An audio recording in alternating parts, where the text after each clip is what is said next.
Morning students. Next we are going to discuss about the TTL fan out. So in that first we are going to discuss what is fan out. Okay, the number of inputs that a gate output can able to drive itself we can able to call it as a fan out. That means a circuit gate output. So how many number of inputs it can able to drive? That's what call it as fan out.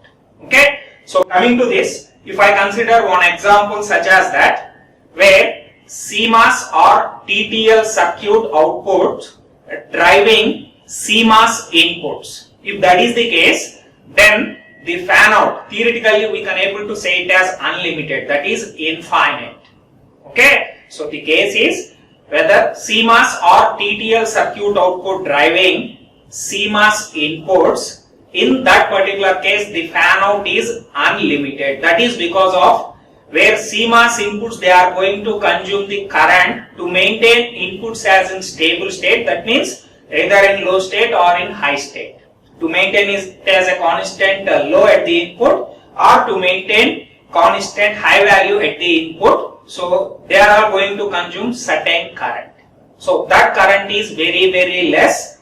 Okay. So because of that. So whenever we consider CMOS or TTL circuit output driving CMOS inputs, the fan out for that particular case is unlimited.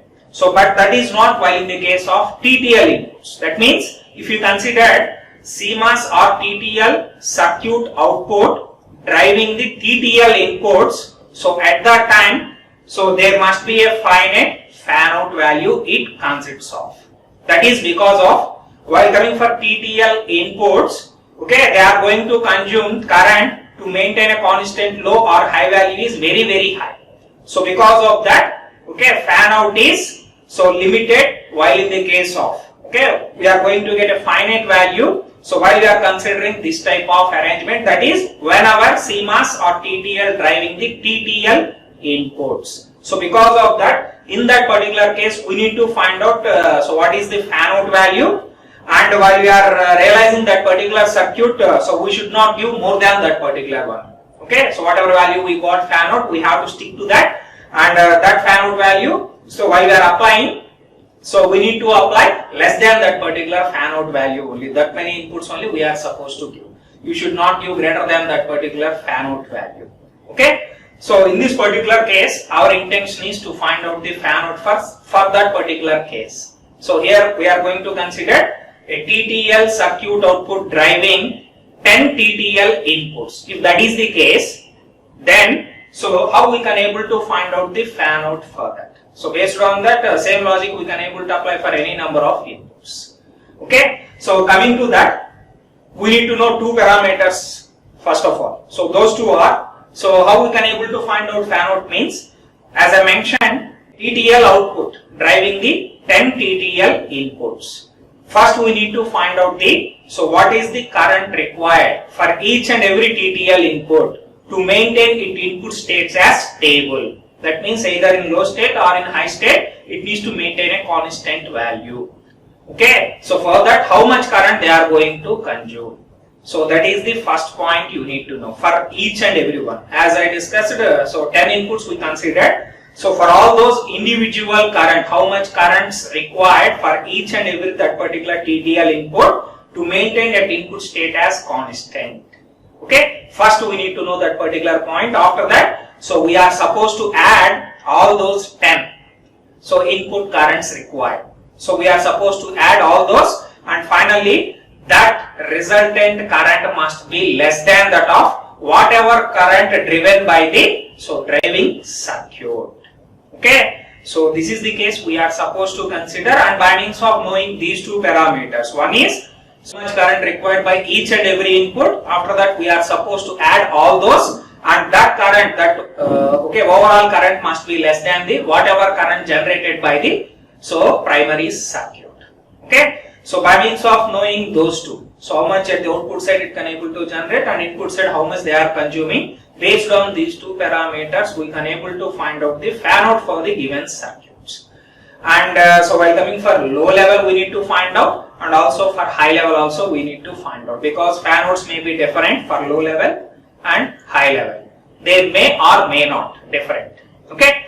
Anyway, so for that reason, those parameters we are supposed to know. Here we consider a case of where TTL output, circuit output driving, okay, TTL inputs. Okay. For that reason, first we consider regarding the input side. Okay. For that, the first parameter is IIL max. So that is nothing but the maximum current, so that an input requires to pull it low. So in another way we can also say it as, okay, so the maximum current required by that particular input gate to maintain its state as low. So without any deviation, with a constant low value, it needs to maintain. For that, how much current it requires. So that's what IIL max. Okay. So while coming for that, how you can able to realize this one is, so as we discussed already, so in the previous classes, so that one is this particular one. So here what we are supposed to mention on the day, so a TTL output driving a TTL input low. By means of this particular driving circuit, it is driving to get a low value. That means for this particular input, it is driving a low input value. So this already I explained. So using of the same concept, we are able to get IIL max. Okay. So considering this, how this particular one we can able to get it as a low. So because of this Q5A transistor is on. For that reason, so here D1XD, that particular Schottky diode enters into the on state. So because of that, forward current is going to flow by means of this and reaches to the ground. So because of that, a minimum value it can able to maintain at that particular point. Okay. So according to that, we can able to get a low value. So that's what in that particular one they mentioned. And one more point is, so if you consider input or output, so whatever lead it was, so when current is entering into that particular leads, we can able to consider it as a positive value because absorbing. Okay, you already studied network analysis. While current is entering into the network positive, you can able to consider, and leaving from the network negative, you are supposed to consider. In the same way, if you consider this particular output and input leads, when current is entering into that particular leads, we are supposed to consider a positive value. And when current is leaving from that particular lead, we are supposed to consider a negative value. So in this particular case, IIL max we are going to studying about. Okay. So for that particular case, how it can able to, so maximum input current so requires to get a low value. So that is, so this is the current path for that. So this is the current it needs to flow to get a value of minimum over there. Now we are supposed to talk about the input IIL max. At the input side we are talking about that particular one. So now if you look at this particular input, okay, so now current is moving away from that. So because of that, negative value we are supposed to consider. Okay. So based on this, so there we represented a value for that. So this is the value for LSTTL. This is one type of TTL logic family. So low power Schottky, okay, transistor, TTL transistor. So LS stands for low power Schottky, TTL. So this is one, so we considered, and typical value for that particular one is minus 0.4 milliamps. That is the value for IIL max. So why we consider negative value means, here we are talking about with respect to input. So if you look at in that particular diagram, current is so coming out of that particular input lead. So because of that, we can able to describe with the negative sign, and that value is minus 0.4 milliamps. And next to that, we need to find out the another parameter which is IIH max. IIH max is nothing but the maximum current that an input requires to pull it high. Okay, that means how much current that input is going to consider to maintain its input state as high. Okay, with a constant high. Okay, that's what we can able to represent with as IIH max. So this one, so you can able to analyze considering of this. Okay, so that is a TTL output driving TTL input as high. So this one also, okay, we discussed in the last class. So that is, so here we are supposed to get a value of high value. So by means of this particular driving circuit, how you can able to get this particular high value means, okay, in this particular case, so this 5 volts current is going to flow anyway R5A. Through R5A it is going to pass because of Q4A is in on state. By means of that, this is the current path is going to present. Then after that, this diode will be in reverse bias. Okay. So because of that, a small leakage current is going to flow across them, and across this particular one we may get a value of 2.7, which is a high value. So by means of this arrangement itself, we can able to get an input as high. Okay. So this is the case. And there also IIH max is going to represent with respect to input lead. Now if you look at the current path, now current is entering into that particular input lead. Because of that, with a positive sign we are supposed to consider. So this is how to realize the second parameter. So which is IIH max. Its value is positive by means of flowing that particular path. Okay. So where that particular value is, which is equals to 20 microampere, and that value is positive. So because of current entering into the lead. So these two parameters first we need to know. So at the input side, okay, how much current these are all going to consume to maintain a constant low and constant high by means of IIL max and IIH max. So next, after that, what we are supposed to know? So at the output side, whatever driving circuit is there, how much current it can able to sink or source to maintain output as low or high. So those two parameters we need to know. Okay. So for that, so next we are going to consider another two parameters. Those two are IOL max. First one is, so IOL max is nothing but the maximum current an output can sink in the low state. Already we discussed about sinking current and sourcing current. Using of the same concept, here we can able to get a value of IOL max and IOH max. While coming for IOL max, the maximum current an output can sink in the low state while maintaining an output voltage no more than VOL max. And if you look at that particular one, here we are going to dealing about with respect to output. Okay, so while in the case of sinking with respect to output, how current is flowing into the circuit, that means into the output. Because of that reason, so here we can able to consider a positive value for that, and that value for a LSTTL logic family is 8 milliamperes. And next to that, another parameter we are supposed to know, so that is for high state, which is IOH max. So that is the maximum current an output can source in the high state while maintaining an output voltage no less than VOH minima. Okay, that means a driving circuit. So how much current it can able to source, so to maintain a constant high value at the output side. That's what we can able to represent with that IOH maxima. And if you look at that particular sourcing current, so what is the direction? Here also we are supposed to verify with respect to output. So while sourcing current is, so in that particular case moving away from that particular output of this circuit. So because of that, its value we are supposed to consider it as negative. Where for LSTTL, okay, its value is minus 400 microamperes. So these four parameters we need to know. That means while coming at the input side, how much input current is required to maintain input status low. So that is what we need to know while in the case of input side. While coming for the output side, that means driving circuit. Input side, driven circuit inputs with respect to we are going to talk. While coming for, so output, so driving circuits. So how much current they need to generate, that means sink or source. How much current they are supposed to sink or source to maintain a constant output values. That's what we realized with IOL max and IOH max. Now, knowing of these four parameters, we can able to find out the fan out in the low state as well as fan out in the high state. So first we will find out fan out in the low state.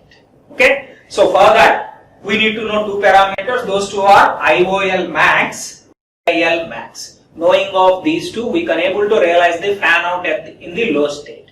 While coming for IIL max, where its value is minus 0.4 milliamps. While coming for IOL max, where its value is 8 milliamps. If you look at this particular one, okay, now IOL max value is 20 times to that of that particular previous one. Previous value is which is minus 0.4, so milliamps. So while coming further, its value is 8 milliamps. That means, so at output it can able to generate a current of 8 milliamps, but input side that particular circuits are going to consume, for each input they are going to consume minus 0.4 milliamps. So because of that, okay, by means of multiplying this with 20, so you can able to get a value of which is equals to 8 milliamps anyway. So we are not going to bothering about the negative sign. Okay, so because of that 0.4 into 20, it becomes 8 milliamps. That means whatever current sourcing by the driving circuit, so that with that we can able to drive 20 number of inputs for that particular TTL, LSTTL. Okay, so that is what fan out in the low state is 20 for that particular one. Here we consider TTL circuit output driving the TTL inputs. If that is the case, as per that TTL is LSTTL we assumed, and at the output side it can able to generate a current of 8 milliamps, and input side where it requires minus 0.4 milliamps.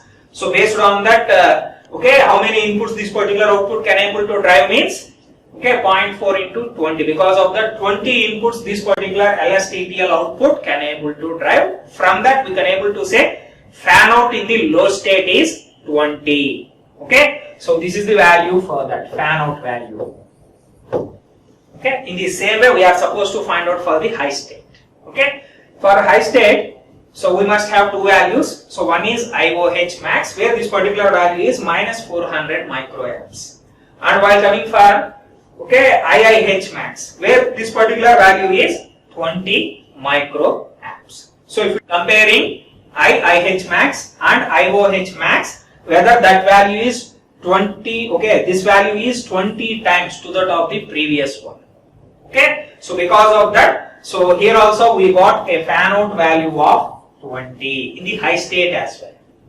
Okay, so we may or may not get equal values for low as well as high. So here in this particular case we got same fan out for both low as well as high states. So of knowing both low state and high state fan outs, we can able to find out the overall fan out. Overall fan out is, so which state consists of the, so lesser fan out value, that one we are supposed to consider. But in this particular case, both low state and high state we got a same value for that, which is 20. So because of that, the overall fan out of this particular, whenever an LSTTL output driving an LSTTL inputs, the fan out, overall fan out of that particular circuit is 20. So this is how to realize a fan out value. Okay, so in the same way, so here we discussed about that particular TTL fan outs. In the same way, if you want to find out the CMOS fan outs, so in that case also we are supposed to consider the same thing. Okay, that means, so CMOS input side, how much current it is going to consume to maintain a constant input values. At the same time we need to find out the how much current at the output side it can able to generate, and so by means of considering such as like this, we can able to find out so how many number of CMOS it can able to drive by the driving circuit. Okay, so that is what regarding this particular one. In this particular case, for both low and high we got a fan out of 20. So that means, so LSTTL output can able to drive 20 LSTTL inputs. Okay, so that is what final justification for this particular one. One point you are supposed to, so remember over here is, suppose in this particular case we got a fan out value of 20. So but if we apply more than that, what happens? So as we discussed previously, so transition times are going to increase. So and also propagation delay also drastically increases. Because of that, obviously transition time going to increase means propagation delay also is going to increase, and DC noise margins is going to get reduced. DC noise margins in general, so we must have a minimum of DC noise margin, okay, to overcome the effect of noise. But because of fan out is, if you applied very high, okay, so more than whatever is sufficient, if you applied more than that, then DC noise margins is going to decrease, okay, is going to reduce. and also transition time, propagation delay is also going to increase, and power consumption is also going to increase. So all these effects are going to occur. So by means of giving so more than whatever required fan out. So because of that, we have to take care about utmost care about that particular fan out. So that is what regarding this particular TTL fan outs. Next we need to study about the TTL families. So like CMOS families, whatever we discussed over there, in the same way for TTL also it consists of several families within that. So in that, so new TTLs all are developed by means of using Schottky transistors itself. What is the advantage of Schottky transistor? So already discussed in the last class that so whenever transistor should not enter into the saturation state, that so we can able to omit the saturation state by means of placing a Schottky diode in between base and collector. Okay, by means of that transition time, propagation delay we can able to decrease. From that we can able to say that speed we can able to increase. Okay, so that is the advantage in because of that. So nowadays all latest TTL families they are developing by means of considering Schottky transistors itself. And while coming for the families within that particular TTL is, so the first families under that particular one is 74S and 74LS. Where 74S stands for Schottky TTL and 74LS is nothing but low power Schottky TTL. So these are all the first logic families developed under TTL. And after that, so next they developed the 74AS and 74ALS. While coming for 74AS, where it stands for Advanced Schottky TTL. So that is, so compared with this particular 74S, 74AS is 2 to 3 times faster. Okay, where the speed is very high if you compare 74AS with 74S. So its speed is 2 to 3 times faster compared to 74S, and by means of maintaining the same power consumption whatever is going to consume by 74S. That means power consumption for both 74S and 74AS is same, but they are going to differentiate with respect to speed. So 74AS is 2 to 3 times faster. And while coming for 74ALS, so the abbreviation for that particular one is Advanced Low Power Schottky TTL. In the name itself it suggests that so it can able to achieve both speed as well as low power compared to 74LS. So that is the difference between those two. Okay, low power Schottky and advanced low power Schottky. Advanced in the sense, so it can able to improve both in terms of speed as well as power consumption. Okay, so that is what regarding this particular one. And after that, next another logic family which was developed 74F, that is fast TTL. So where, so this particular one is positioned in between these two, 74A and 74ALS. That is because of, so 74F is much more faster compared to remaining all TTL families. Whatever we discussed till now, compared with all, the fastest one is fast TTL 74F. Okay, so but on the other side, while you are comparing with the power dissipation, so that is somewhat lesser than ALS itself. Because of that, so this fast TTL is positioned between 74AS and 74ALS in the speed power trade-off. So because of anyway we required high speed circuits in that regard, so majority of TTL we are going to realize circuits by means of using fast TTLs itself. So this is what regarding TTL families. Then after that, so next topic is CMOS TTL interfacing. Okay, so first you may get doubt that, so because of if you want to interface any two different logic families, it seems to be very difficult for us. So even though we are considering so CMOS and TTL interfacing means, even nowadays also some of the systems they are going to consider the TTL logic families because of those TTL having an advantage of, so they can have a high output driving capability. In some of the applications, if that is the major requirement, then obviously we have to go for TTL in such cases.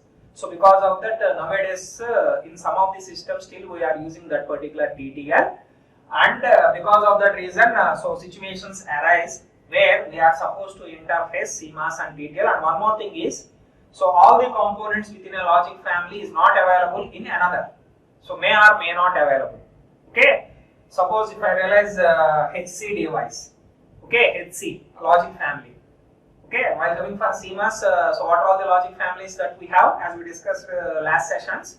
HC, HCT, and after that AHC, AHCT, we can also call it as VHC, VHCT, and AC, ACT, and FCT, FCT-T. These are all the logic families present under CMOS. And under TTL, so just now we discussed that, so whatever the logic families that we have, first one is 74S and 74LS, and after that 74AS and 74ALS, after that 74F. Okay, so these are all the logic families that we have. Okay, now to interface these two, in general we are supposed to consider three parameters. So what are those three parameters? In that, the first parameter we are supposed to consider is the noise margin. Anyway, while you are discussing CMOS technology itself, we studied how to find out the DC noise margin. So based on that particular noise margin itself, okay, so we can able to mention whether those logic families we can able to interface or not. So the first parameter required is, so we are supposed to verify the noise margin, and in general that DC noise margin value must be positive. Then only we can able to interface any two different logic families, otherwise we can't able to interface those two. So we have to get a positive value, but if you got either 0 or negative value, then we can't able to interface those two logic families. So in that regard, so here we mentioned how to realize that particular DC noise margin for low state as well as high state. So with an example that I am going to explain, and we already know that. So in the low state DC noise margin, how you can able to find out? By means of subtracting VIL max, okay, VOL max from VIL max. The difference between these two itself is going to give the low state noise margin. And also while coming for high state DC noise margin, so difference between VOH minima and VIH minima. So from that you can able to get the high state DC noise margin. Both you have to verify, low state as well as high state. So if you get positive value means then we can able to interface those two logic families.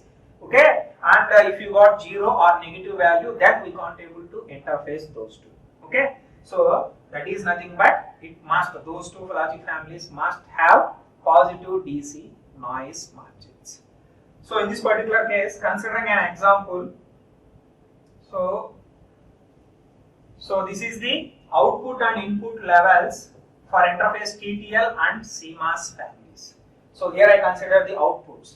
So in outputs, so we are going to consider the parameters, so VOH minima and VOL maxima. While coming for inputs, we are going to consider VIH minima and so VOH maxima. So those are all the parameters we are going to consider. Okay, to know that particular DC noise margin as I described previously. Okay, so these parameters we need to know to find out the low state DC noise margin, VIL max, VOL max. While coming for high state, VIH minima and VOH minima. Knowing of these two, you can able to find out. Because of that, to find out for this, so those values, outputs they mentioned over here, and here he considered all the logic families, both CMOS as well as TTL. While coming for HC, HCT belongs to CMOS logic family, VHC, VHCT, nothing but AHC and AHCT belongs to CMOS, and LS, S, ALS, AS, F. Just now only we discussed, these are all the families of TTL. And while coming, this is while in the case of high state. Okay, so that means at the output side, high state, these for these different logic families, these are all the values. And while coming for low state, so once again, HC, HCT, so belongs to CMOS, VHC, VHCT belongs to CMOS, and FCT belongs to CMOS, and all these are all belongs to LS, S, ALS, AS, F, all these are all belongs to TTL. So like this, so at the output side, these parameters, okay, VOH minima and VOL maxima, we can able to know by means of considering this. And in the same way, so here also input side, whatever values, VIH minima and so VOL maxima. So those parameters so mentioned over there. Considering this, so now what we can able to find out is, first we are supposed to consider a circuit configuration is HC, HCT driving the TTL devices. That means CMOS driving the TTL. If that is the case, if I consider, first we need to find out the DC noise margin. Okay, both in high state as well as in low state. So while coming for that, so first we need to know, so at the input side, okay, output side, HCT value. Okay, so what is the value for that low state? Nothing but, so VOL maxima we need to know, that is 0.33.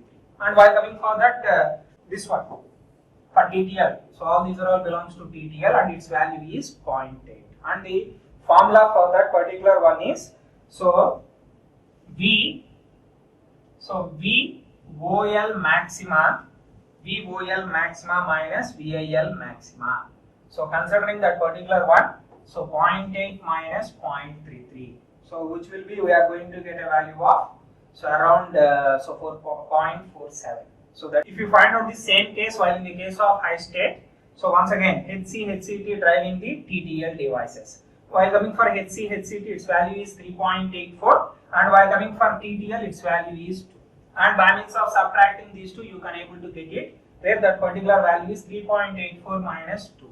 So by means of that, so 1.84 we can able to get. This one also a positive value. So now considering these two, both in low state as well as high state, we get positive DC noise margins. In that regard, so we can able to interface, okay, HCT with the TTL logic circuits. Okay, suppose if you consider the reverse case, that means TTL is driving the HCT.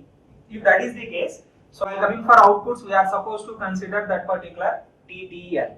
So its value is 2.7. And while coming for inputs, we are going to consider VHC value, and that value is 3.85. So this one minus that one, you may get a value of minus, okay, so negative values. So because of that, minus 0.15 you are going to get. So because of that, you can't able to interface TTL, so where TTL is driving the HC and HCT. Okay, but you can able to consider HCT can able to drive the TTL because of it's got the positive DC noise margins. But while on the other side, so these we are going to get a negative value because of that. So TTL can't able to, okay, drive the HCT. That configuration we should not consider. So that is how. So based on the noise margin, we can able to justify whether two different logic families we can able to interface or not. Okay, and next to that, so another parameter, it depends on that one is fan out. Okay, we already discussed what is fan out, the number of inputs that a gate output can able to drive. That's what fan out. And also discussed that if we consider CMOS inputs, then the primary circuit, whatever it may be, either it is a CCL or TTL. So if that is the case, if CMOS or TTL output driving the CMOS inputs, then obviously fan out is infinite. Theoretically, we can able to say it as infinite because of CMOS circuits are going to consume very less current to maintain its input states as stable. So, but that is not while in the case of TTL inputs, because TTL inputs they are going to consume so large current to maintain its input state as stable. So because of that, so while we are considering TTL inputs, we are supposed to take care about this particular fan out, and we already discussed how to find out fan out for such cases. So based on that, we can able to so find out whether those two different logic families we can able to interface or not. And next last one is capacitive loading. That means CL. Okay, in general, so by means of, while in the case of CMOS, so okay, if you keep on increasing the load capacitance, obviously transition time and propagation delay and also power consumption also is going to increase. But while coming because of that, so if you increase 5 picofarad load capacitance while in the case of CMOS, then so transition time is going to increase by 1 nanosecond. So but if you consider the TTL, because of they are having the high output driving capability, so because of that, so that effect, loading capacitance effect is less while in the case of TTLs. That's what here they mentioned. So while in the case of TTL, if you increase load capacitance of 5 picofarad, so but transition time is going to increase only by 0.1 nanoseconds. That is 10% to that of the CMOS. So that one it can able to achieve because of TTLs having the high output driving capabilities. So because of that reason, so capacitive loading effect is less while in the case of TTL, but that loading effect is high while in the case of CMOS. Okay, that is what regarding this particular. So CMOS TTL interfacing. So to interface any two different logic families based on these three parameters.